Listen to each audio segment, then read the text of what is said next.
Boa noite a todos e todas. Mais uma vez eu agradeço o convite pela oportunidade de estar aqui com o Fernando e com a amiga Denise, compartilhando com vocês informações sobre o programa de financiamento da transformação digital, que tanto o TJ do Ceará quanto o TJ de Pernambuco tem executado junto ao parceiro BID. Ainda em 2022, nós tivemos ciência, lá no TJ de Pernambuco, desse programa, né, que o Ceará foi pioneiro, e nos inspiramos, né, nessa experiência deles para construir, então, esse programa que hoje nos auxilia na nossa jornada de transformação digital, na nossa jornada de nuvem, na nossa jornada de aperfeiçoamento das soluções digitais desenvolvidas no nosso tribunal, no uso de IA, no desenvolvimento de automações e tantos outros projetos que estão contidos nessa iniciativa.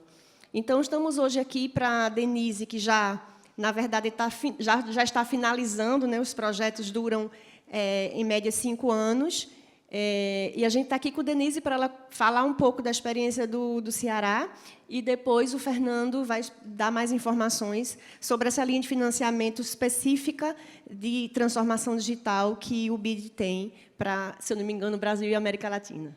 Então, Denise. Boa tarde a todas e todos. Satisfação em estar aqui, junto com a minha amiga de guerra, de luta sempre, Juliana, com o especialista do BID, para falar um pouco da nossa experiência com esse financiamento. O nosso projeto é o Promojude 1. Ele veio, nós começamos a capitanear em 2021, decorrente da necessidade de modernização do Tribunal de Justiça do Ceará. E nós não tínhamos recursos para realizar essa transformação. Então, se foi procurar fontes externas. E o BID foi a nossa solução, né, encontrada. Vou dizer a vocês, não foi fácil. Eu poderia dizer aqui que foi tudo super tranquilo, mas não foi nada fácil.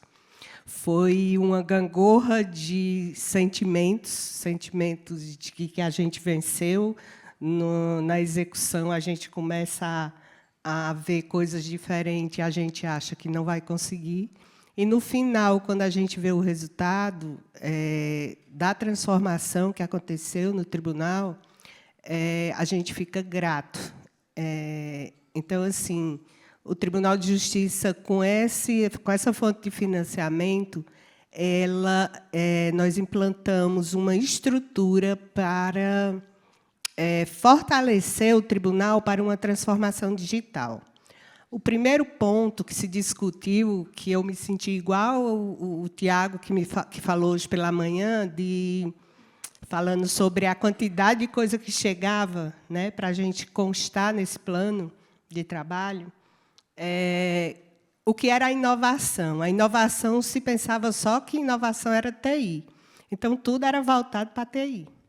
E a gente foi amadurecimento, com a ajuda do BID, fomos amadurecendo esses pilares, e a gente viu que existia a TI, existiam as pessoas, né, e que a gente precisava investir fortemente nesses 2 pontos. E assim foi feito. A gente trabalhou na conscientização digital das pessoas, a gente trabalhou na parte emocional das pessoas também, para essa transformação, e a gente trabalhou na parte de infraestrutura, foi montar servidores, data center, nuvem, segurança, tudo isso a gente fez com essa primeira proposta de projeto que a gente conseguiu, foram 35 milhões de dólares, e que termina agora em dezembro de 2026, e que nós já estamos capitaneando o Promojude 2. Já foi feito, já estamos na fase que a gente chama do COFIEX, né, que é a aprovação do projeto. Então, assim, o tribunal ganhou bastante, porque sem esse aporte a gente não conseguiria ter a parte de IA que nós temos hoje, a parte de infraestrutura, a parte de segurança. Nada disso a gente tinha conseguido avançar, inclusive na velocidade que a gente precisava. Obrigada, Denise, por compartilhar, né, a experiência de vocês. No nosso caso, começamos também as tratativas com o BID, e, na verdade, não é só com o BID. Preciso informar que um programa desse nível envolve uma articulação muito grande com o governo do Estado, né, com a Secretaria de Planejamento e com a Secretaria de Fazenda. Então, é uma ação política importante que precisa ser feita, e depois tem uma série de passos para que o crédito seja aprovado. Então, no nosso caso, começamos... E condições, né? Condições também econômico-financeiras do próprio Estado para possibilitar a aprovação do crédito.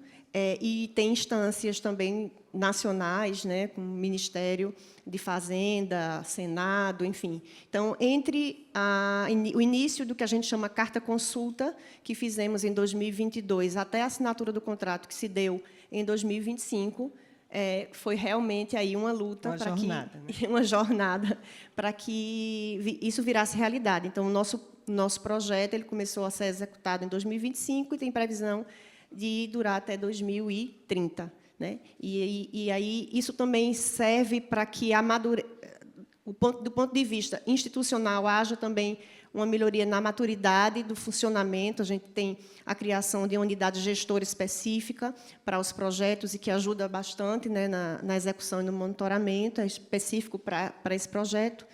E o BID também dá esse reforço e essa consultoria especializada para a gente.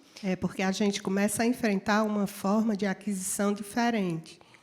Tem aquisições que são em cima de regras do BID, que a gente precisou entender, se adaptar, para poder saber executar bem. Então, esse foi um dos pontos, no início, que a gente passou por esse aprendizado. Depois disso, a unidade de gerenciamento foi nos auxiliando nesse processo, e a gente conseguiu realmente executar bem o nosso programa, né, que termina agora em dezembro de 2026. Parabéns mais uma vez ao TJ do Ceará. A nós, né? E agora vamos passar a palavra para o Fernando, para ele dar mais informações sobre esse programa. Muito obrigado, colegas. Muito boa noite para todos, para todas. Para mim é uma honra, pelo menos, compartilhar esse momento com vocês. A gente vai fazer uma apresentação, mas acho melhor aproveitar a palavra de nossos clientes, que eu acho que, apesar de toda a jornada, as duas colegas estão satisfeitas com o trabalho. Como colocam assim, o BID é um banco internacional de financiamento, um banco multilateral. Tomar uma operação conosco é uma operação de crédito internacional, então isso implica uma série de trabalhos, tanto com o governo estadual como com o governo federal, que obviamente a gente pode falar mais aprofundadamente e a gente nos pode procurar para dar alguma apresentação pontualmente nesse sentido. E acho que é muito importante remarcar que a experiência do Tribunal de Justiça do Ceará é uma experiência muito exitosa e o Tribunal de Justiça de Pernambuco está iniciando também, e o Tribunal de Justiça do Espírito Santo também. Então, para nós é uma honra já estar trabalhando com 3 tribunais, e eu acho que o fato de o Tribunal de Justiça do Ceará estar solicitando uma nova operação fala dos resultados que eles conseguiram atingir e da satisfação que eles conseguiram ter com o nosso programa. Nós gostamos de falar que o BID é muito mais que financiamento. Eu acho que nas conversas, tanto da Denise como da Juliana, isso ficou bem claro. Nosso maior capital não é o dinheiro, sino o conhecimento técnico. A gente traz à mesa para poder ajudar a vocês e apoiar a vocês em desenvolver os pontos chaves que vocês precisam. Então, a gente trabalha tudo que tem que ver com a transformação digital, mas também a gente está muito focada. Agora estamos trabalhando com o Ministério Público, a gente está em trabalho com o Ministério Público de Ceará, estamos iniciando um trabalho com o Ministério Público de Pernambuco e também com outros ministérios públicos para apoiar tudo que tem que ver com a luta contra o crime organizado. Nesse sentido, eu fico à total disposição de vocês para qualquer contato que vocês precisem, mas acho que o mais satisfatório para nós é escutar a nossos clientes, escutar o pessoal dos tribunais de justiça, que eles estão satisfeitos com o trabalho que tem feito, com o apoio, e que apesar de que não foi uma jornada fácil, que foi uma jornada satisfatória. Então, fico à total disposição por qualquer dúvida, consulta ou que precisem. Muito obrigado. Ainda temos tempo, se alguém tiver algum questionamento. Não? Então, agradeço a oportunidade, mais uma vez, de estarmos aqui e ficamos à disposição, eu e Denise, para qualquer pergunta que vocês tenham, alguma dúvida, a gente está aqui à disposição para responder.